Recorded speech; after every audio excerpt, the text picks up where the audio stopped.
तो दोस्तों क्या हाल चाल। आज वीडियो हम पढ़ने वाले हैं अनल कैनल। ओके, तो अनल कैनल ये टॉपिक हमें 10 मार्क्स के लिए पूछा जाता है।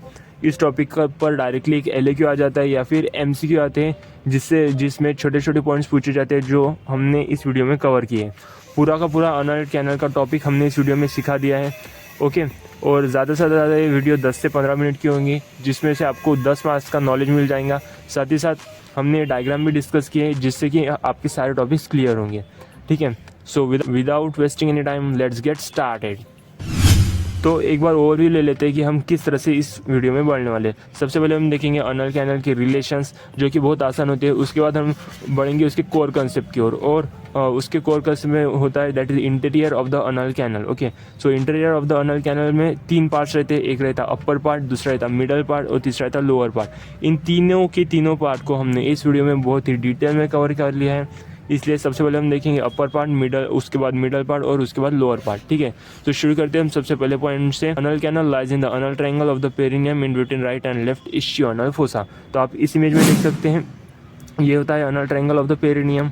ठीक है, और उसके दोनों साइड में रहते हैं इस्चियोअनल फोसा। ये इस्चियोअनल फोसा एक स्पेशल टॉपिक है जिसकी वीडियो इसके बाद आने वाली है। ओके, उसके बाद हम बढ़ते हैं रिलेशंस की ओर। ओके, सो एंटीरियरली आप देख सकते हैं in both the sexes there is perineal body. उसके बाद रहता है membranous urethra and bulb of the penis males में, और अगर फीमेल है तो उसमें जो एंटीरियर रिलेशन रहता है वो रहता है एंड ऑफ द वजाइना। ठीक है, तो आप यहाँ पर देख सकते हैं anteriorly in both the sexes there is perineal body. Okay, उसके बाद in males there is membranous urethra and bulb of the penis, और in females there is lower end of the vagina. उसके बाद पोस्टीरियर रिलेशन अगर देखने की कोशिश करें तो वहाँ पे होता है एनोकोक्सिजियल लिगामेंट और टिप ऑफ द कॉकेक्स। ठीक है, ये दो रिलेशन रहेंगे पोस्टीरियर साइड के। उसके बाद है all around anal canal is surrounded by sphincter muscle which keeps canal close. तो ये पॉइंट आपको ध्यान में रखना है। ठीक है, अब हम बढ़ते हैं इसके मेन टॉपिक को, that is interior of the anal canal. शुरू करेंगे अपर पार्ट से।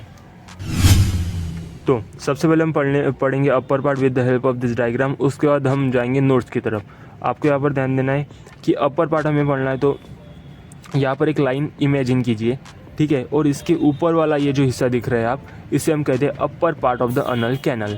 ठीक है, ये हो गया पहला पॉइंट। उसके बाद दूसरा पॉइंट है कि इसकी लेंथ रहती है 15 मिलीमीटर। ये आपको ध्यान में रखना है क्योंकि ये MCQ के तौर पर पूछा जा सकता है। ठीक है, उसके बाद तीसरा पॉइंट जो कि इम्पोर्टेंट पॉइंट है, it is lined by mucous membrane. ठीक है, ये हो गए 3 पॉइंट्स। अब हम इसके स्ट्रक्चर्स के बारे में पढ़ेंगे। तो ये जो अपर पार्ट रहता है उसमें रहते हैं कॉलम्स ऑफ मोरैग्नी, या फिर हम उन्हें अनल कॉलम्स भी कहते हैं। ठीक है, ये डायग्राम है BDC से, लेकिन आप इस वाली इमेज को भी रेफर कर सकते हैं जिससे आपके कंसेप्ट और क्लियर होंगे। ठीक है, तो हम यहाँ पर देख रहे थे अनल कॉलम्स को। ठीक है, ये जो स्ट्रक्चर देख रहे हैं आप, ये कॉलम्स जैसे स्ट्रक्चर देख रहे हैं, इन्हें हम कहते हैं अनल कॉलम्स और कॉलम्स ऑफ मोरैग्नी। ठीक है, यहाँ पर आप देख सकते हैं ये है कॉलम्स, इन्हें हम कहते हैं कॉलम्स ऑफ मोरैग्नी। ओके, उसके बाद है दूसरा पॉइंट अनल वॉल्स। सो ये जो अनल कॉलम्स रहते हैं उनको नीचे से जो म्यूकस मेम्ब्रेन है, हमने पढ़ा था जो मेम्ब्रेन है वो कवर करता है, उन्हें हम कहते हैं अनल वॉल्स। ओके, और ये जो अनल वॉल्स है ये कुछ इस तरह से अरेंज रहते हैं कि एक लाइन जैसा स्ट्रक्चर तैयार होता है, उसे हम कहते हैं पेक्टिनेट लाइन। ठीक है, सो आपको यहाँ पर ध्यान देना है, इसे हम कहते हैं पेक्टिनेट लाइन। इसके बाद वाली जो लाइन होंगी उसे हम कहेंगे वाइट लाइन ऑफ हिल्टन। ठीक है, सो 2 लाइन्स रहती है अनल कैनल में जिसमें बहुत से लोग कंफ्यूज होते हैं, इसलिए आपको यहाँ पर ध्यान देना है कि ये जो सबसे पहले अपर पार्ट में जो लाइन होंगी उसे हम कहेंगे पेक्टिनेट लाइन। ठीक है, सो हमने देख लिया अनल वॉल्स, साथ ही साथ हमने देख लिया कॉलम्स ऑफ मोरैग्नी। उसके बाद वाला पॉइंट है अनल साइनसेस। अबव ईच मतलब हर कॉलम्स के ऊपर एक थोड़ा सा डिप्रेशन जैसा रहता है, उससे हम कहते हैं अनल साइनसेस। ठीक है, उसके बाद कभी कभार क्या होता है, हमारे जो अनल वॉल्स रहते हैं वहाँ पर कुछ इपिथेलियल प्रोजेक्शन रह जाते हैं जिसे हम कहते हैं अनल पेपिला। ठीक है, तो इस तरह से हमने पढ़ लिया है जो स्ट्रक्चर है अपर पार्ट में। हम यहाँ पर देख सकते हैं आप, सबसे पहले हमने पढ़ा था कि जो अपर पार्ट होता है उसकी लेंथ रहती है 15 मिलीमीटर। ठीक है, and it is lined by mucous membrane. ठीक है, उसके बाद ये म्यूकस मेम्ब्रेन से कुछ स्ट्रक्चर तैयार होते हैं। सबसे पहले हमने पढ़े थे कॉलम्स ऑफ मोरैग्नी। आप यहाँ पर देख सकते हैं ये columns of Morgagni, 6 to 10 columns called as columns of Morgagni. और ये जो कॉलम्स रहते हैं इसमें रहते हैं सुपीरियर रेक्टल वेन के कुछ रेडिकल्स रहते हैं। ठीक है, उसके बाद देखे थे हमने अनल walls. lower end of the anal column are united by short transverse fold of the mucous membrane. These are called as anal walls. So हमने देखा था anal walls, सबसे पहले हमने देखे anal column, उसके बाद हमने देखे anal walls, उसके बाद था anal sinuses. There is small depression above the anal column जिसे हम कहते हैं anal sinuses. उसके बाद पेक्टिनेट लाइन किंवा डेंटेड लाइन, हम इसे डेंटेड लाइन भी कह सकते हैं, ठीक है. The anal walls are transverse line that runs all around the anal canal. This is called as pectinate line. हमने जैसे कि देखा था ये जो anal walls है ये कुछ लाइन जैसा स्ट्रक्चर तैयार करते हैं, उसे हम कहते हैं pectinate line, और हम इसे dentate line भी कह सकते हैं. उसके बाद है occasionally there are some time, मतलब कभी कभार वहाँ पे इपिथेलियल प्रोजेक्शन रहते हैं, उसे हम अनल पेपिला भी कहते हैं. सो इस तरह से हमारा अपर पार्ट हो गया ख़त्म. अब चलते हैं सेकंड पार्ट की ओर, मतलब दैट इज़ मिडल पार्ट की ओर. सो अब हम देखने वाले middle part. So middle part है और जो लोअर पार्ट रहेगा, मिडल पार्ट और लोअर पार्ट वो छोटे रहेंगे, मतलब उनमें कम इन्फॉर्मेशन है as compare to the upper part, ठीक है. सो ये आसान होगा आपके लिए. तो चलिए सीखते हैं अब हम मिडल पार्ट. आप यहाँ पर देख सकते हैं कि सबसे पहले हमने जो रीजन देखा वो था अपर पार्ट, और जाहिर सी बात है जो अपर पार्ट के बाद वाला रीजन होगा वो रहेगा मिडल पार्ट, ठीक है. सो मिडल पार्ट में सबसे पहला इंपॉर्टेंट पॉइंट है जो आपको ध्यान में रखना है कि इसका जो कलर रहता है, इसका जो अपीयरेंस रहता है वो ब्लूइश कलर का रहता है, ठीक है. क्यों? क्योंकि वहाँ पर रहता है डेंस वेनस प्लेक्सस. आपको ये पॉइंट ध्यान में रखना है. ये जो मिडल पार्ट रहता है ये ब्लूइश कलर का रहता है due to presence of dense venous plexus. फिलहाल ये जो डायग्राम है इसमें ब्लूइश कलर का नहीं दिख रहा, लेकिन वो ब्लूइश कलर का होता है, ठीक है. उसके बाद वाला पॉइंट है वाइट लाइन ऑफ हिल्टन, ठीक है.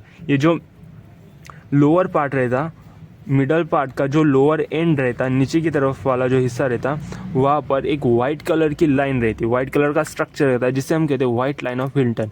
आप यहाँ पर देख सकते हैं ये जो वाइट लाइन दिख रही है आपको, इसे हम कहते हैं वाइट लाइन ऑफ हिल्टन. आपको ये दूसरा पॉइंट ध्यान में रखना है.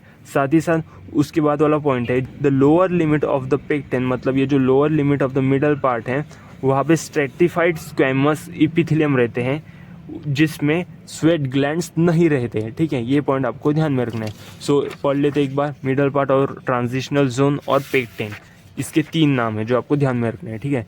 सो शुरू करते हैं. It is line by mucous membrane, मतलब ये जो मिडल पार्ट है ये भी म्यूकस मेम्ब्रेन से लाइन रहता है जैसे कि अपर पार्ट था. उसके बाद वाले there is presence of dense venous plexus, it is bluish in colour. So ये जो हिस्सा रहेगा ये ब्लूइश कलर का रहेगा due to presence of dense venous plexus. ये वाला पॉइंट आपको ध्यान में रखना है, ठीक है. उसके बाद है lower limit of the पेक्टेन has whitish appearance. जो लोअर लिमिट है वो वाइट कलर की, उसे हम कहते हैं वाइट लाइन ऑफ हिल्टन, ठीक है. उसके बाद white line of Hilton lies between, ये पॉइंट आपको ध्यान में रखना है. White line of Hilton lies between subcutaneous part of the external Anal sphincter and lower part और of the internal Anal sphincter. ये भी पॉइंट आपको ध्यान में रखना है, ठीक है.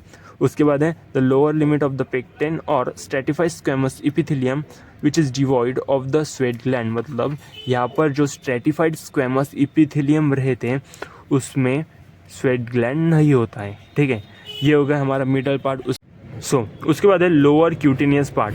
आपको एक बात ध्यान में रखनी है, जो लोअर क्यूटेनियस पार्ट होता है इज इक्वल टू स्किन, मतलब ये जो लोअर क्यूटेनियस पार्ट रहता है इसे हम स्किन ही बोल सकते हैं.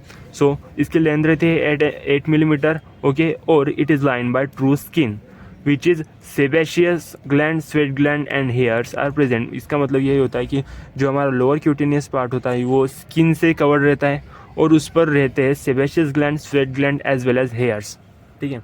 इस तरह से हमने कवर कर लिए तीनों पार्ट्स हमारे एनल कैनल के. उसके बाद हम देखने वाले हैं आर्टेरियल सप्लाई और वेनस ड्रेनेज. आर्टेरियल सप्लाई बहुत सिंपल है. जो पेक्टिनेट लाइन होगी उसके ऊपर वाले जो हिस्से को जो सप्लाई करेंगे वो रहेंगे सुपीरियर रेक्टल आर्टरी, और जो पेक्टिनेट लाइन के नीचे वाला हिस्सा होगा उसको जो सप्लाई करेंगी वो रहेगी इन्फीरियर रेक्टल आर्टरी. बहुत सिंपल है. आप यहाँ पर देख सकते हैं ये है पेक्टिनेट लाइन, उसके ऊपर वाले हिस्से को जो आर्टरी सप्लाई करेंगी वो रहेगी सुपीरियर रेक्टल आर्टरी, और जो नीचे वाले हिस्से को सप्लाई करेंगे वो रहेंगे इन्फीरियर रेक्टल आर्टरी. उसके बाद है वेनस ड्रेनेज. वेनस ड्रेनेज बड़ा है लेकिन आपको ये सिर्फ पढ़ लेना है, ज़्यादा कुछ इंपॉर्टेंट नहीं है. मैं यहाँ पे स्क्रीनशॉट लगा देता हूँ, आपको ये पूरा पढ़ लेना है, ठीक है. उसके बाद है नर्व सप्लाई. नर्व सप्लाई भी बहुत सिंपल है. पहले दैट इज़ पेक्टिनेट लाइन की ऊपर वाला हिस्सा है उसे 2 नर्व सप्लाई करती है, दैट इज़ सिंपैथेटिक नर्व और पैरासिम्पैथेटिक नर्व, ठीक है. और जो पेक्टिनेट लाइन की नीचे वाला हिस्सा है उसे 1 नर्व सप्लाई करती है, that is somatic nerve, that is S2, S3 and S4, inferior rectal nerve, ठीक है. सो इस तरह से हमने कवर कर लिया है अनल कैनल। सो दोस्तों that's all for the video. इस वीडियो में हमने सारे के सारे इंपॉर्टेंट पॉइंट्स कवर कर लिए। आप बिंदास जितने भी हमारे नोट्स में दिए गए पॉइंट है वो लिख कर आ सकते हैं और फुल मार्क्स आपको मिलने हैं, ठीक है। सो इस तरह से वीडियो हम यहाँ पर समाप्त करते हैं। मैं इसी तरह से और कंटेंट लाने वाला हूँ, पूरे के पूरे एनाटॉमी इस चैनल पर हम कवर कर लेंगे, ठीक है। Thanks for watching the video and I will see you next time.